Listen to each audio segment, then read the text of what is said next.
بسم الله الرحمن الرحيم. الحمد لله رب العالمين، والصلاة والسلام على سيدنا محمد وعلى آله وأصحابه أجمعين. أما بعد. İnşallah bugün sabahımızda bауырлар İslam aqidasының негіздері жайлы айтып өтеміз. İslam aqidасының негіздері Ахлі сунна вал жама aqидасын ұстанған топтың иншалла қиямет күнінде тозақтан құтылып жеңіске жететін топтың aqidасы негізі ол 6 нәрседен тұрады. Ол Аллахқа деген сенім, періштелеріне деген сенім, кітаптарына деген сенім, Аллах жіберген елшілерге деген сенім, ақыретке, қиямет күніне деген сенім, және тағдырдың жақсылығы, жамандығы бәрі Аллахтан екеніне сенім. Осы 6 нәрсе бәрін пенде толық сеніп мойындамағанша ол иман иесі болмайды. Ал бұл 6-ауы Құран хадис бойынша дәлелденген. Құранда Аллах Тағала бұл жайлы айтады. Аузу биллахи минаш шайтанир раджим. Лайсал бирру ан туаллу вужухакум қибалал машриқи вал магриб, валакиннал бирра ман амана биллахи вал йаумил ахир вал малаикати вал китаби ван набийин. Жақсы амал ол шығысқа әлде батысқа бет бұру емес. Жақсы амалдар ол Аллахқа және қиямет күніне және періштелерге, кітаптарға және пайғамбарларға иман келтіру дейді. Бұл аяттың түсу себебі Аллах Тағала мұсылмандарға бірінші Масжид Ақсаға қарап намаз оқуға бұйырған еді. Олар Масжид Ақсаға, Палестинадағы Масжид Ақсаға қарап намаз оқушы еді басында. Кейін Аллахтың қалауымен олар Маккаға қарап намаз оқуға бұйырылды. Ал Ақсаға қарап намаз оқитын кезінде яһудилер олар бізді мойындап жатыр. Әлде олар біздің қибламызға қарап жатыр. Өйткені Палестина, Израильдің жері, еврейлер, яһудилер тұратын жер, олар өздерінің жерін бір қасиетті жер деп оған жақсы көруші еді. Сөйтіп біздің жерімізге қарап ғибадат етіп жатыр. Яғни біздің олар өздерінен артық екенімізді олар мойындап жатыр деп ойлаушы еді. Сөйтіп Аллах Тағала оларға Маккаға қарап ғибадат етуді бұйырған кезде яһудилер тіпті көп нәрселер ұсына бастады пайғамбарымызға. Егер сен қайтып біздің қибламызға қарайтын болсаң, біз сенің айтқаныңа көнеміз деп. Қайтадан Палестинаға қарап намаз оқитын болсаң, біз қабылдаймыз сенің дағуатыңды деп.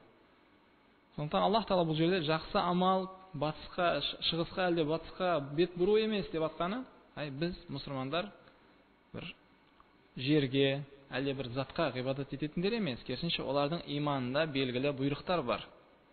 Аллахқа сенім деген. Аллах Тағала қай жаққа бұру десе бетін сол жаққа бұрады ол.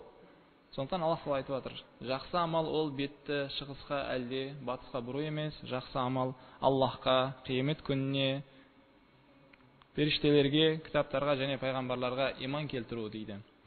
Осы аятта Аллах Тағала иман шарттарынан 5-еуін айтты. Қамар сүресінің 49 аятында Аллах Тағала айтады: «Инна кулла шайин халақнаху биқадар». Біз барлық нәрсені тақдырымен жараттық. Аллах Тағала барлық нәрсені тақдырымен жаратқанын айтты. Сөйтіп осы 6-ауы, иншалла, бұл иман негіздері. Бұның 7-шісі жоқ. Кейбір адасқан топтар оған 7-шісін қоса бастады. Сөйтіп олар адасты. Ал Ахлі сунна вал жама ақидасын ұстанғандар, иншалла, қиямет күнінде шынында тозақтан құтылып жеңіске жететін топтың ақидасы осы 6-ауынан тұрады дедік. Ал кім оны қабылдамайтын болса, ол 6-ға кәфір болатын болса, әлде оның біреуін тастайтын болса, әлде оны бөлетін болса, ол кісіге үлкен қатер бар. Ондай кісілер мұсылмандар емес. Бұл жайлы Аллах Тағала Ниса сүресінің 136 аятында айтты. وَمَنْ يَكْفُرْ بِاللَّهِ وَمَلَائِكَتِهِ وَكُتُبِهِ وَرُسُلِهِ وَالْيَوْمِ الْآخِرِ فَقَدْ ضَلَّ ضَلَالًا بَعِيدًا. Кім Аллахқа, періштелеріне, кітаптарына және елшілеріне және қиямет күніне кәфір болатын болса, ол кісілер ұзақ адасуға кірді. Әлде олардың біреуіне, егер пенде кәфір болатын болса, иман келтірмейтін болса, ол кісі кәфір. Өйткені Аллах Тағала айтып жатыр: «Уа ман якфур билла». Кім Аллахқа кәфір болатын болса, имансыз сенбейтін болса, және періштелеріне, және кітаптарына, елшілеріне, қиямет күніне, фақад далла далалан баида. Ондай кісілер терең адасуға кірген кісілер болады екен. Өйткені бұл 6-ау иманның негізі. Құран бойынша бекітілді. Және пайғамбарымыз алейхиссалам бұл жайлы айтты.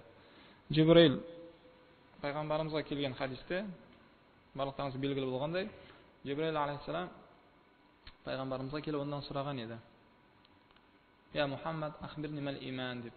ей Мұхаммад, маған хабар бер, иман деген не ол деген кезде пайғамбарымыз ашылсам Жибрилге الإيمان أن تؤمن بالله وملائكته وكتبه ورسله واليوم الآخر وتؤمن بالقدر خيره وشره.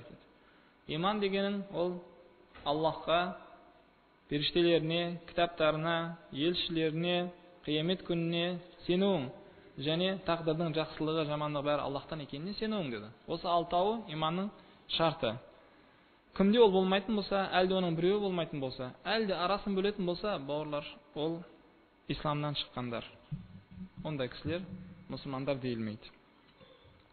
Бұл жайлы Ниса сүресінің 150-ші аятында Аллах Тағала былай дейді: Инналлазина якфурuna billahi wa rusulihi wa yuriduna an yufarriqu bayna Allahi wa rusulihi wa yaquluna nu'minu bi ba'd wa nakfuru bi ba'd wa yuriduna an yattakhidhu bayna dhalika sabila. Аллахқа және оның елшілеріне кәфір болғандар, сөйтіп олардың арасын бөлушілер дейді. Аллах пен оның елшілерінің арасын бөлушілер. Олар кімдер? Яһудилер, насранилер. Олар шынында Аллах пен елшілерінің арасын бөлді. Қалай бөлді? Яқулуна ну'мину би бa'д ва накфуру би бa'д. Кейбіреулеріне иман келтіреміз, кейбіреулеріне иман келтірмейміз деді. Яһудилер бұрынғы алғашқы пайғамбарларға иман келтірсе де, соңғы Иса алейхиссалам мен Мұхаммад алейхиссаламға олар иман келтірген жоқ. Сөйтіп олар пайғамбарлардың арасын бөлді. Кейбіреуін пайғамбар деп қабылдады, кейбіреуін қабылдаған жоқ. Ал кім бір пайғамбарға сенбейтін болса, бір пайғамбарды қайтаратын болса, ол барлық пайғамбарларды қайтарған болады. Ол Аллах пен пайғамбардың арасын бөлген болады. Өйткені пайғамбарлар тек қана Аллахтың айтқанын ғана жеткізеді. Олардың өздерінен сөзі жоқ. Ла янтиқу анил хава ин хуа илля вахйю юха дейді Аллах Тағала пайғамбарымыз алейхиссалам жайлы. Ол бекер сөзді айтпайды, ол вахи. Оның айтып жатқаны вахи деді. Сол вахини сіздерге жеткізіп жатыр. Сондықтан кім пайғамбарларға сенбейтін болса, кім бір пайғамбарға сенбейтін болса, ол ешбіріне сенбейтін болды. Кім пайғамбарға қарсы шықса, ол Аллахқа қарсы шыққан болды. Бұл яһудилердің сипаты болған еді сондай. Сондықтан Аллах Тағала Құранда олардың жаман сипаттарын айтып былай деді: Афакуллама жаакум расулун бима ла тахва анфусукум истакбартум ва фариқан каззабтум ва фариқан тaqtulun дейді. Сендерге әр қашан пайғамбарлар келген кезде сендер ұнатпайтын нәрсені айтып, сендер тәкаппарлық қылдыңдар дейді. Тәкаппарлық деген не ол? Пайғамбарымыз алейхиссалам айтқандай, ақиқатты қабылдамай, адамдардан өзін абзал көруі. Яһудилер шынында өздерін басқалардан абзал көрді. Ақиқатты қабылдаған жоқ. Ақиқат ол Аллахтың сөзі еді, елшілердің сөзі еді. Сөйтіп тәкаппарлық қылдыңдар дейді. Фариқан каззабтум ва фариқан тaqtulun. Бір топты өтірікші дедіңдер. Бір топ пайғамбарларды өтірікші деп айттыңдар. Басқа бір топты өлтірдіңдер дейді. Осылар Аллахқа және оның елшілеріне кәфір болғандар. Және Аллах пен оның елшілерінің арасын бұзғысы келгендер. Және насранилер. Насранилер барлық пайғамбарларға иман келтіргенімен ең соңғы, ең абзал болған пайғамбарлардың ең соңғысы болған Мұхаммад алейхиссаламға иман келтірген жоқ. Сөйтіп олар ешбір пайғамбарға иман келтірмеген болып шықты. Сөйтіп олар пайғамбар мен Аллахтың арасын бөлген болды. Өйткені бір пайғамбарға кәфір болу деді, бәріне кәфір болу деген сөз. Құранда Аллах Тағала талай аяттарда бұны баяндайды. Ад қауымы пайғамбарларыны өтірікші деді дейді. Негізінде Адқа барған бір пайғамбар. Самуд қауымы пайғамбарларды өтірікші деді дейді. Негізінде Самудқа келген бір пайғамбар. Неге пайғамбарлар деп айтады Аллах Тағала? Өйткені бір пайғамбарды кім өтірікші десе, ол бәрін өтірікші деген. Олардың алып келетін нәрсесі бір нәрсе, бір сөз. Сондықтан егер кім пайғамбарлардың айтқанын қабылдамайтын болса, олар өздеріне дейді иман мен күфрдің ортасында жол таңдағандар болады. Ва юридуна ан яттахиду байна залика сабила деп тұр Аллах Тағала. Сол екеуінің арасынан өздеріне жол тапқысы келді. Нәфстер. Аллах Тағала жіберген пайғамбарлардың кейбірінің сөзін қабылдап, кейбірін қабылдамай, біреуін пайғамбар деп, екіншісін өтірікші деп, басқа біреуін пайғамбар деп, басқасын өлтіріп, сол ортадан өздеріне ұнаған жолмен олар жол алғысы келді. Бұл олардың күфрі еді. Бұл жайлы Аллах Тағала Құранда кейінгі аятта айтып жатыр. Улаика хумул кафируна хаққа. Олар шынында кәфірлер. Олар ақиқатында кәфірлер. Неге? Өйткені олар Аллахқа оның елшілеріне қарсы шықты. Олардың арасын бөлді. وَأَعْتَدْنَا لِلْكَافِرِينَ عَذَابًا مُهِينًا. Ал кәфірлерге біз қорқынышты, қиын сондай азапты дайындадық оларға дейді. Ал кім олардың арасын бөлмейтін болса, оларға иман келтіретін болса, оларға сыйлық бар екенін айтады. والذين آمنوا بالله ورسله ولم يفرقوا بين أحد منهم أولئك سوف يؤتيهم أجورهم وكان الله غفورا رحيما. Аллахқа және оның елшілеріне иман келтіргендер, олардың арасын бөлмегендер, оларға Аллах сыйлықтарын береді. Шынында Аллах кешіруші және мейірімді деді. Демек, сыйлық алуға себеп қылынған нәрсе Аллахқа толық иман келтіру екен, бауырлар. Сол 6 негіз, иман негіздері деп аламыз. Иншалла, соның бүгін бірінші негізіне тоқтаймыз. Бұл әл-иману билла, Аллахқа деген сенім. Аллахқа деген сеніміз, бауырлар, ол тек қана Аллахты бар деп сену емес. Әлде Аллах Тағала жаратушы деп сену емес. Әлде Аллах рызық беруші деп сеніп қоя салу емес. Керісінше, Аллахқа деген сенім, Аллах Тағала барлық нәрсенің Раббысы, барлық нәрсенің жаратушысы, бүкіл әлемдің басқарушысы, барлық нәрсеге рызық беруші, жалғыз ие. Жалғыз Аллах қана ғибадатқа лайықты, одан басқа ешкім ғибадатқа лайықты емес деп.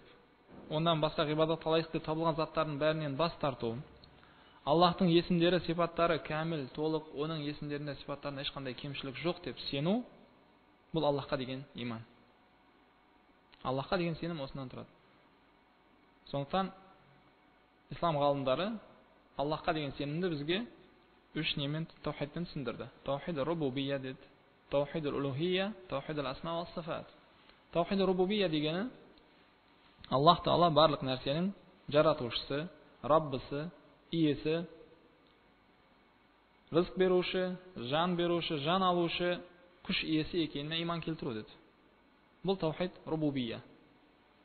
Рабб ие дегені. Ал таухид улухия дегеніміз жалғыз Аллах қана ғибадатқа лайықты, одан басқа ешкім лайықты емес оған деп, Аллахтан басқа бәрін тастап, Аллахқа ғана ғибадат ету дейді. Таухид асма ва сифат үшіншісі. Аллахтың көркем есімдері, сипаттары бар. Ол есімдері, сипаттарына ешкімге ұқсамайды. Ешбір мақлұқ та Аллахқа ұқсамайды. Оның есімдерінде, сипаттарында ешқандай кемшілік жоқ деп сену. Осы үшеуі толуымен, осы үшеуі пенденің ақидасында болуымен ол мұъмин болады. Ал қайбір болмайтын болса оның, ол кісі мұъмин емес. Соның иншалла бүгін біріншісіне тоқталайық. Ол таухид рубубия. Жоғарыда айтып кеттік. Таухид рубубия дегеніміз Аллах Тағала барлық нәрсенің Раббысы деп сену. Бүкіл әлемнің жаратушысы деп сену. Барлық нәрсе, әлемде болып жатқан нәрсенің бәрін басқарушы, жалғыз өзі деп сену. Аллах жан беруші және жан алушы деп сену. Бүкіл мақлұқаттың бәріне рызық беруші, жалғыз өзі деп сену. Және күш иесі деп сену, ол таухид рубубия. Кімде осы сенім болатын болса, ол кісі әлі мұъмин болған жоқ. Өйткені бұл сенімде бүкіл халықтар келісуші еді. Адам алейхиссаламнан бері қарай келатқан адам заттың тарихына қарайтын болсаңыздар, ешбір халық болған жоқ Аллахты жаратушы емес деген. Әлде Аллах рызық беруші емес деген. Әлде Аллахтан басқа тағы Рабб бар деген. Керісінше, халықтардың ішінде бір топ кісілер болған шығар. Әлде әр халықтың ішінде 1-2 кісі болған шығар. Бірақ халық ретінде тарихта онда кездескен жоқ. Өйткені Аллах Тағала адамзатты фитрамен жаратты. Фитра дегеніміз осы таухид рубубиямен. Әрбір ақыл иесі біледі, жаратушысыз жаратылыстың болмайтынын. Жұмыс жасаусыз жұмыс орындалмайтынын. Онда болатын болса таухид рубубия адамды мұъмин қылған жоқ. Тіпті пайғамбарымыз алейхиссалам келген кезде өмір сүрген мушриктердің жағдайына қарасаңыздар,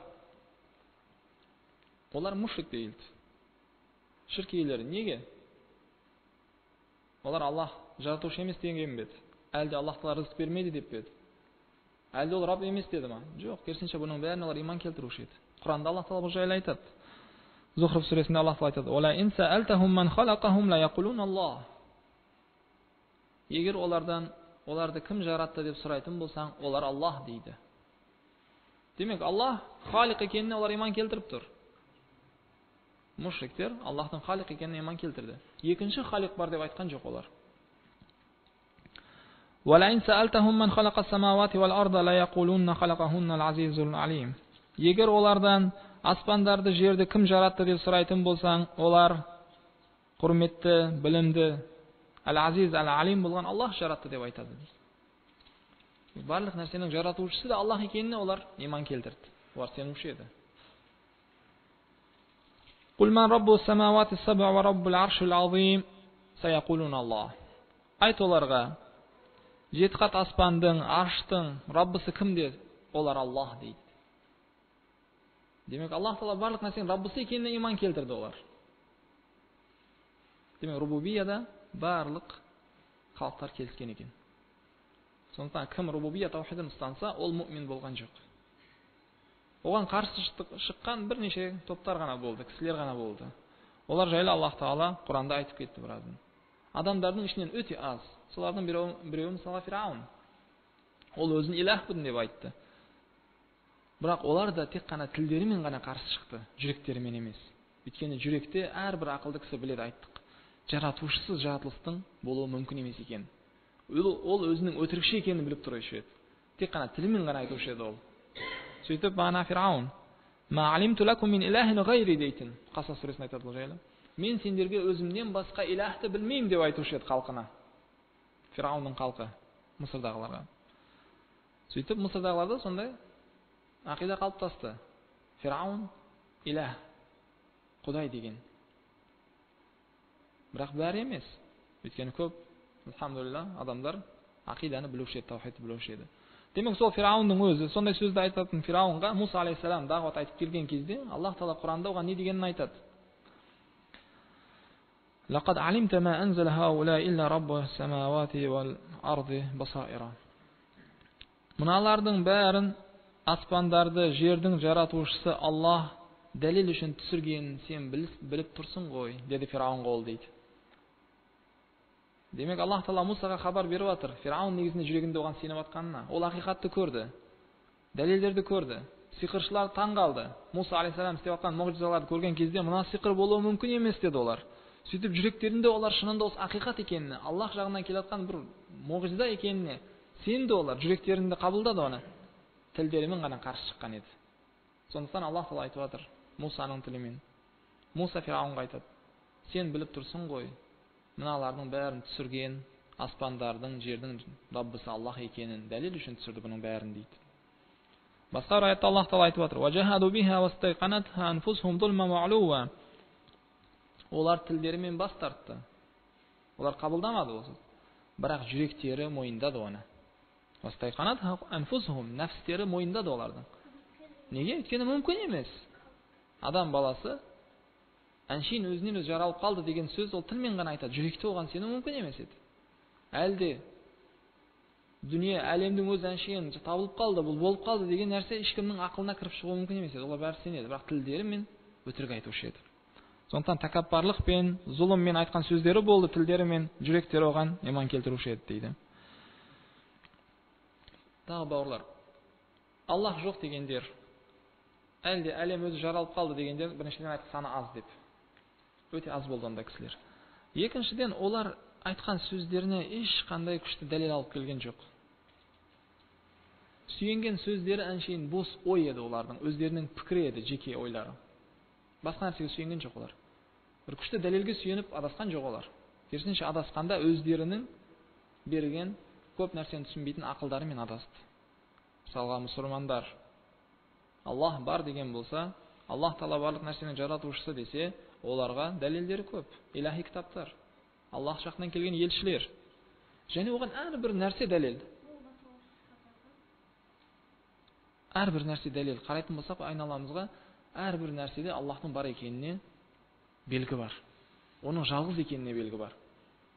Оны түсінбегендер, оны жоқ деді, тәкаппарлықпен. Бұл жайлы Аллах Тағала Құранда Джасия сүресінің 24-ші аятында айтады: وَقَالُوا مَا هِيَ إِلَّا حَيَاتُنَا الدُّنْيَا نَمُوتُ وَنَحْيَا وَمَا يُهْلِكُنَا إِلَّا الدَّهْرُ وَمَا لَهُمْ بِذَلِكَ مِنْ عِلْمٍ إِنْ هُمْ إِلَّا يَظُنُّونَ. Олар біздің осы өмірімізден басқа өмір жоқ деп айтты. Имансыздардың сөзі. Тілдерімен айтып жатыр бірақ олардан.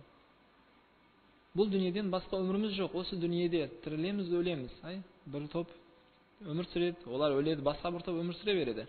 وَمَا يُهْلِكُنَا إِلَّا الدَّهْرُ. Бізді өлтіретін нәрсе ол тек қана уақыт. Уақыттың ауысуы. Илах емес, яғни Аллах емес, жан беруші, жан алушы. Осы дүниедеміз. Бір топ өліп, екінші топ тіріле береді, оларды өлтірушісі уақыт деді.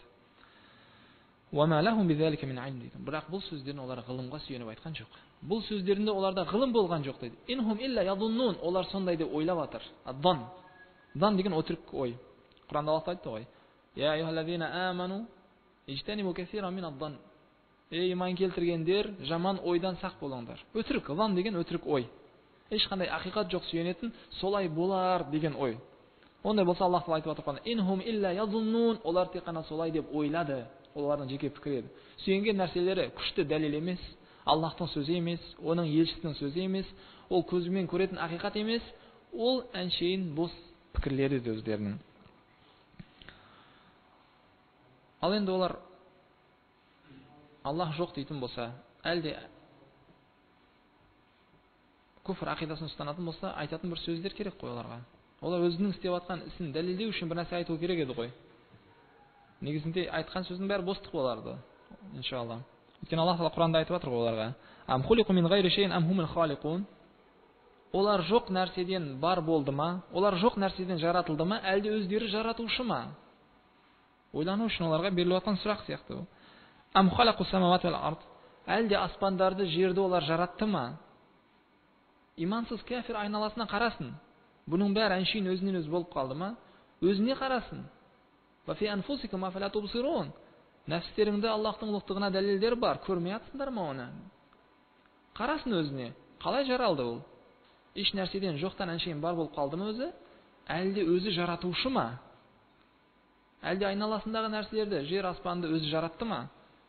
Аллах Құранда олардың өтірікші екеніне бұл аяттарда айтып жатыр. Бірақ олар бәрібір бір сөз айту үшін басын қатырып әр түрлі ойларға барды. Сөйтіп Аллах жоқ дегендер, имансыздар, бірнеше дәлелдерді алып келді.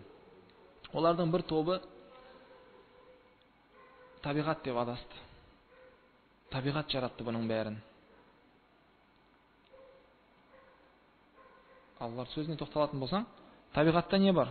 Олардың түсінігі бойынша өсімдіктер болды, хайуандар болды, жансыз заттар болды. Сөйтіп солар бара-бара дами бастады. Не қылды да, ол хайуандар адамға айналып кетті. Бұның бәрін істеп жатқан табиғат деді. Ал егер олардың сөзін ойланып қарайтын болсақ, олардың айтқысы келіп жатқан табиғат бір уақыттың өзінде жаратушы және жаратылыс болып тұр. Табиғат өзін өзі жаратқан болып тұр. Ол нәрсе ақылға сыймайды. Бұл өтірік еді. Екінші бір топтың айтқаны, бұл табиғаттың ішінде бар нәрселер.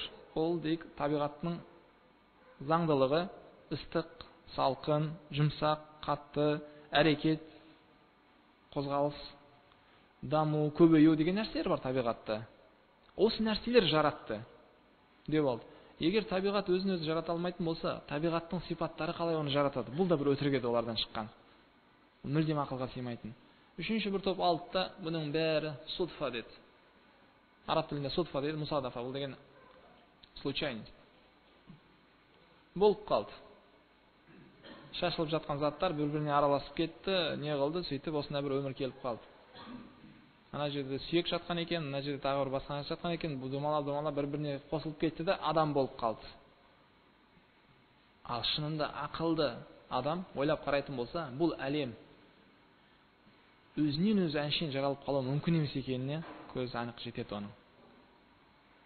Бұл әлемді егер әншейін болатын болса, ол өзінен өзі жаралып қалған болса, қазір бар ақылдымыз деп санағандар өздеріне екінші әлемді неге жаратпайды? Сондықтан олар өздерінің сөздері өтірік екендерін жүректерімен білгенімен тілдерінде оған қарсы шықты. Ибн Қайим Джаузи егер Аллах жоқ деген кәфірге дейді, бұлай десең дейді. Сен бір су дерменін көретін болсаң дейді. Су дермені бір неден су шығарады. Водяной мельница дейді ма? Су дерменін көрсең дейді, ол сондай бір жақсы, мықты жасалған болса дейді. Ешқандай кемшілігі болмаса оны дейді. Оны сондай бір судың бойына қойылған болса ол дейді. Сол жерден ол су шығарып жатыр дейді. Ал судың бойында бір бақша тұратын болса дейді. Ол бақшаға ол суын құйып жатыр дейді. Бақшаның ішінде түрлі жемістер бар дейді. Әр жемістің астына арық қазылып барып су жетіп жатыр дейді. Оның жемістері сондай көркем суретте пісіп жатыр. оның артықша бұтақтары кесіліп жатыр. Піскен кезінде өз уақытында ол теріліп жатыр. Сөйтіп керекті жерлерге апарылып таратылып жатыр. Осындай бір суретті көзіңмен көретін болсаң дейді, саған ақылың не деп айтар еді? Жүрегің саған не деп фатва берер еді? Бұның бәрі әншейін өзі болып жатыр дегенге, иә, болуы мүмкін деп айтар ма еді дейді. Бұның бәрі өзі болып жатыр, мұны жасап жатқан ешкім жоқ. Ешқандай адам бұған не қылып жүрген жоқ. Ол бағбан жоқ ол жерде, ол суды айналдырып жатқан кісі жоқ. Өзі әншейін бәрі болып жатыр десе, жүрегің оған не деп фатва берер еді саған? Иә, болуы мүмкін дер ме еді дейді. Бірақ Аллахтың даналығы дейді, ол кейбір көздерді жаратып, оны көрмейтін қылып қойғандай, кейбір жүректерді де жаратты да, оны ашылмайтын қылып қойды дейді. Сөйтіп олар өмірге хайуан көзқарасымен, мал көзқарасымен қарайтын болады дейді. Сөзінде қараңыздар. Аллах кейбір көздерді жаратып, оны көрмейтін қылып қойғандай дейді. Шынында Аллах Тағала адамдарды жаратты, оларға көз берді, бірақ олар көрмейді, соқырлар. Дәл сонда Аллахтың даналығы дейді, кейбір жүректерді берді пенделерге, оны ашылмайтын қылып қойды дейді. Сөйтіп олар бұл өмірге мал көзқарасымен қарайды дейді. Малдың көзқарасы деген не ол, бауырлар? Аллах бәрімізді ол көзқарастан сақтасын, иншалла. Сиырды, шынымен, үйден босатып жіберетін болсаң, ол барады, кең дала, жасыл сондай тұрған даланы барған кезде тоқтап мына жерге, субханалла, қандай керемет, мынаның бәрінің жаратушысы қандай мықты демейді. Өзіне керек шөбін алады да жейді ана жерден. Суды барып, ағып жатқан суды көрген кезде, сондай пәк, таза суды көретін болса, мәшалла демейді ол. Ішет керегін өзіне болды. Тауды, тасты көретін болса, сондай көркем неледі, ол тоқтап, ойланып, субханалла демейді. Керісінше өзіне керегін, қажетін алады да барады, қайтады өзінің үйіне. Дәл сондай қазір күнде қарайтын болсаң, Аллахқа иман келтірмегендердің ісі сол. Сондай кереметтерді көрген кезде, Аллахты тауды қандай жаратқанын көрген кезде, суды көрген кезде, әлде бір сондай көк, жасыл даланы көрсе, мына демалуға жақсы керім, жақсы орын екен дейді. Түсінген осы. Отырды, сол жерде демалды, алып барған затын жетті, қайтып кетті. Мал көзқарасы. Тоқталып ойланған жоқ. Ал негізінде барлық нәрседе Аллах Тағаланың жалғыз екеніне, Аллах Тағала ұлық екеніне дәлел тұр еді, ол көзімен қараған жоқ. Сөйтті уақыт өтіп жатыр. Осын мал көзқарасы деді. Тіпті малдан да жаман ондайлар. Бұл жайлы Аллах Тағала Құранда Араф сүресінде айтады.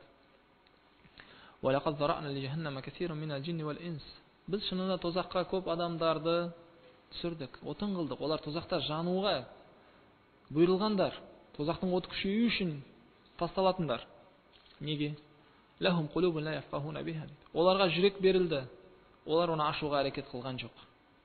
Жүректерді ашуға әрекет қылған жоқ олар. Өйткені Аллах Тағала пенде өзінен әрекет қылмаса, оған хидаят бермейтінін айтты ғой. Инналлаха ла юғаййиру ма биқаумин хатта юғаййиру ма бианфусихим. Адамдар өздерінің жандарын жақсылыққа қарай бұрмағанша,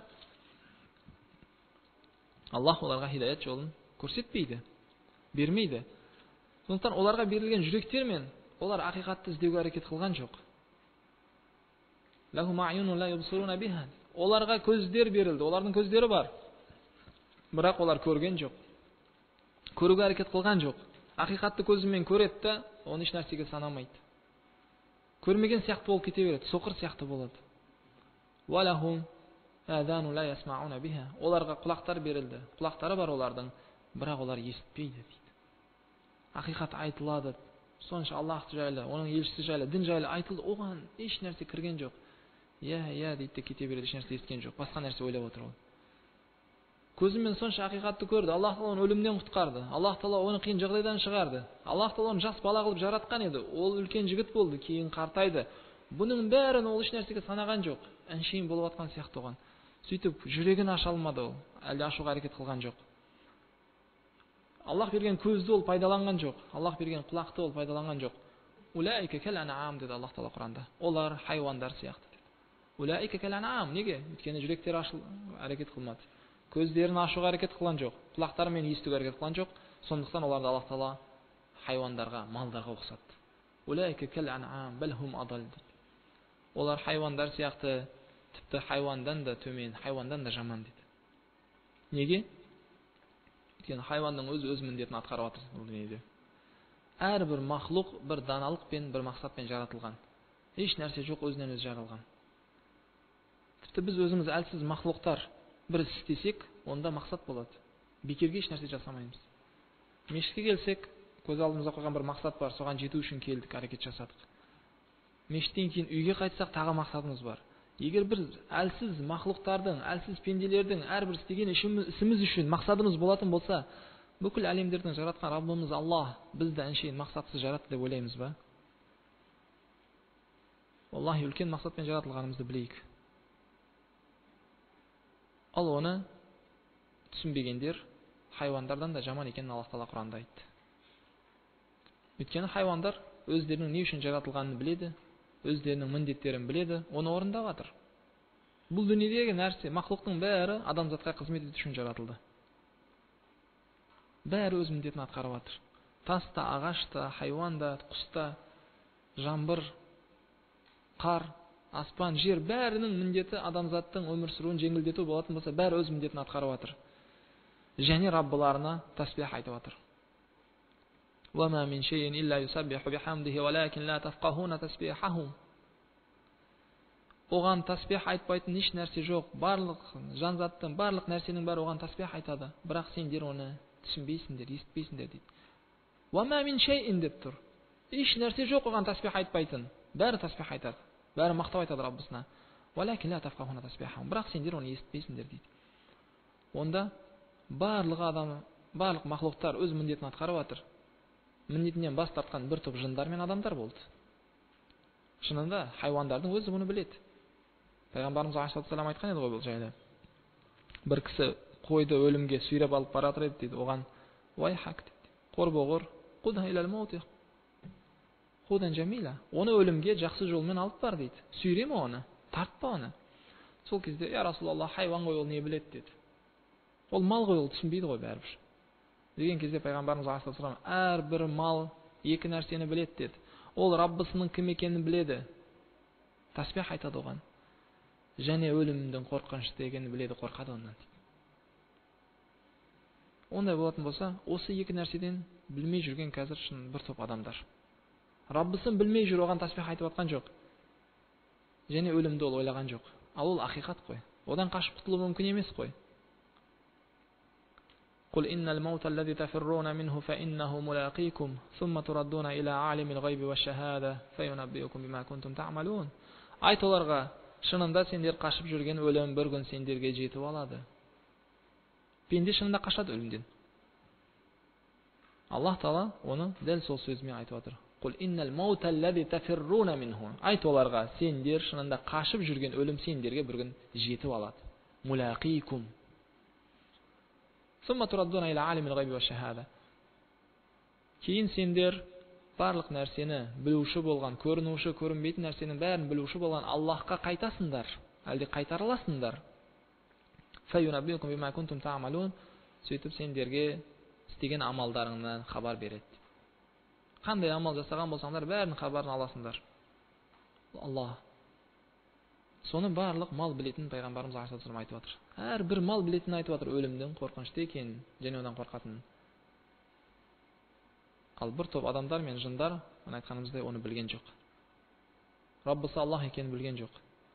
Тіпті оны жоқ дейтін болды. Оны жоқ деп айтатын болды. Ал оны бар екеніне дәлел айтудың қажеті жоқ, бауырлар. Өйткені бірде бір пайғамбар Аллахтың бар екенін дәлелдеу үшін келген жоқ. Қараңыздар, тарихқа қараңыздар, Құранды оқыңыздар. Қай пайғамбар халқына келіп, Аллахқа сеніңдер, Аллах сендердің жаратушыларың, Аллах сендердің Раббыларың деп айтты? Ешбірі. Өйткені ол нәрсе өзіміздің бәріміздің фитрамызда бар дедік. Аллах Тағала сондай біздің жанымызға салып қойған түсінік ол. Жаратушысыз ешқашан жаратылыс болмайды. Сондықтан пайғамбарлардың бәрін үйреткен нәрсесі бір нәрсе еді ол.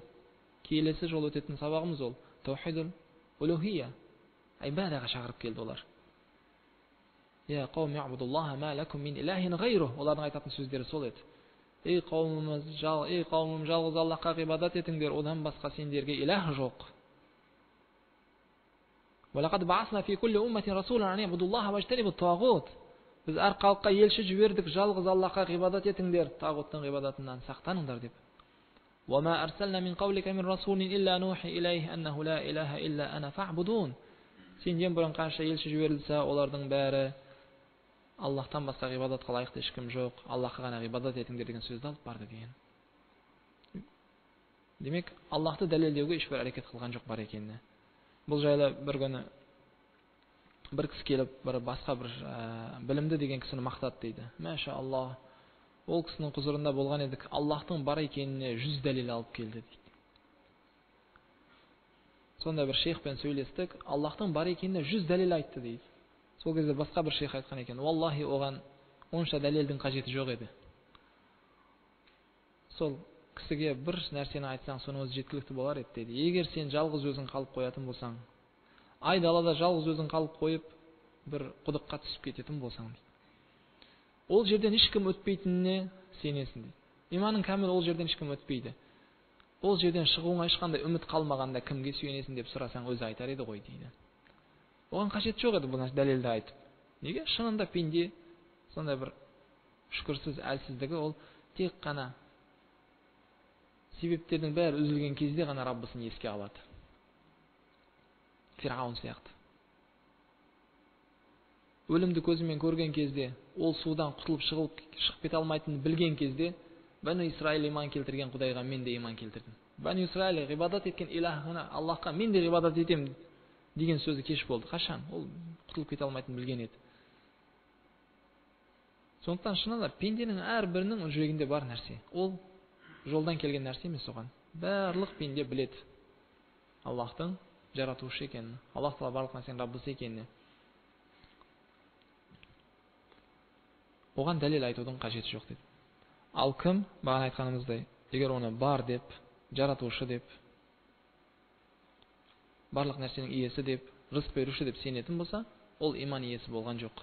Жалғыз Аллахқа ғибадат етпегенше, Аллахтан басқа ғибадатқа лайықты ешкім жоқ деп бас тартпағанша, және оның есімдері сипаттарына толық иман келтірмегенше. Пайғамбарымыз алейхиссалам сондықтан мушриктермен соғысты. Сондықтан оларды дағуат қылды.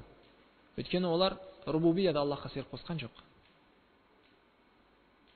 Олар Аллах Тағаланың жалғыздығында Аллахқа серік қосқан жоқ. Олар Аллах Тағала улухияда Аллахқа серік қосты. Аллахтан басқа ғибадатқа лайықты ешкім жоқ дегенде олар Аллахқа серік қосты. Сөйтіп Аллахтан басқа ғибадат етті.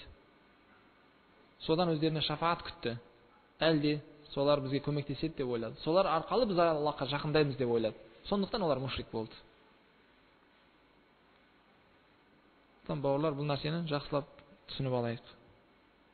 Таухид рубубия деген ол таухидтың бір бөлігі ғана, таухидтың бәрі емес. Қазір күнде осы мәселе адамдардың арасында көп қозғалды. Сөйтіп, мұсылмандардың саны көбейіп кетті. Ол мұра болып әке-шешеден балаға өтетін нәрсеге айналды. Кімнің әке-шешесі мұсылман болатын болса, ол да мұсылман бола беретін болды. Ол Аллахқа ибадат ете ма, жоқ па? Ол Аллахқа сенеді ма, жоқ, оған қараған жоқ. Ол бір халық сияқты болып қалды. Ол бір халық сияқты. Егер шынында әке-шешеден балаға өтетін нәрсе болатын болса, ол пайғамбарлардан балдарына өту керек еді ғой. Әлде пайғамбарлар әкелерінен күфрларын алу керек еді ғой. Тарихқа қараңыздар. Нух алейхиссалам Аллахтың елшісі болды. Аллахтың елшісі, ең бірінші елші. Өйткені Нух алейхиссаламға дейін адасу болмаған еді. Ол бірінші болып адамдарды шіріктен тоқтатуға шақырып келген кісі еді. Сол елшінің баласы Аллахқа иман келтірген жоқ. Таухидты ұстанған жоқ. Жалғыз Аллахқа ғибадат еткен жоқ. Сөйтіп Аллах Тағала оны кәфірлермен бірге өлтірді. Бұл жайлы Құранда Аллах Тағала айтты ғой. Ол баласын айтады: "Я бунайя иркам ма'ана." Ей балам, бізмен мін кемеге деді. Өйткені кемеге міну үшін ол иман иесі болу керек еді. Иманды қабылда, мін кемеге, сонда ғана аман қаласың деді. Ал ол күфр келтірді Аллахқа. "Саави ала жабалин я'симуни минал ма." Мен таудың үстіне шығып алам, ол мені судан құтқарады деді. Оның күфр еді ол. Пайғамбардың белінен, пайғамбардың отбасынан Аллах Тағала имансыз кәфірді шығарып қойды. Демек ол мұра емес, әкеден балаға өтетін. Ол мұра емес, әкеден балаға өтетін. Әлде Ибрахим алейхиссалам Аллахтың елшісі болды, пәк жан болды. Бірақ кәфірдің белінен шыққан еді ғой ол. Оның әкесі Азар пұт жасайтын Пұтқа табынатын біреу болмаған бет. Ибрахим алейхиссалам оны дағуат қылып шақырған кезде, оны тастамайтын болсаң, сені өлтірем деп қорқытпап еді. Демек, бауырлар, Аллахи, бұл иман деген, Аллахқа деген сенім деген, ислам деген, бұл әкеден балаға өтетін мұра емес ол. Керісінше, ол әрбір жүректе болуы керек болған нәрсе. Пенде жүрегімен сеніп, тілмен айтып, амалында көрсету керек. Иншалла, Аллах Тағала бәріміз ақиқат тыңдап, ақиқатқа ерушілеріміз иншалла. Субханакаллахумма бихамдика, нашһаду ан ла илаха илля анта, настағфирука ва натубу илейк.